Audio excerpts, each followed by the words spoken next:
কালো পতাকা হাতে নামলো বিএনপি।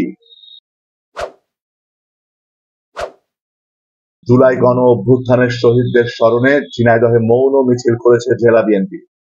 মিছিলে বিএনপি ও অঙ্গ সহযোগী সংগঠনের নেতাকর্মীরা অংশ নেন। বেলা 11টায় জেলা বিএনপির কার্যালয় থেকে মৌন মিছিল বের হয়। জেলা বিএনপির সভাপতি অ্যাডভোকেট এম এ মজিদের নেতৃত্বে মৌন মিছিলটি শহরের গুরুত্বপূর্ণ সড়ক প্রদক্ষিণ করে। পরে শহরের পোস্ট অফিস মোড়ে সংক্ষিপ্ত সমাবেশে মিলিত হয় নেতাকর্মীরা।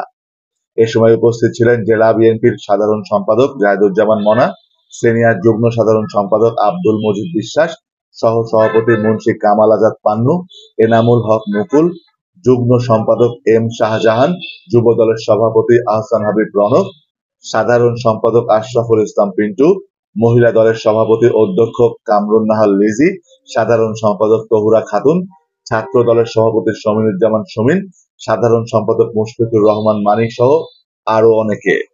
সমাবেশে জেলা বিএনপির সভাপতি অ্যাডভোকেট এম এ মজিদ বলেন, জুলাই গণ অভ্যুত্থানের ছাত্র জনতার আত্মত্যাগের বিনিময়ে নতুন সম্ভাবনা তৈরি হয়েছে।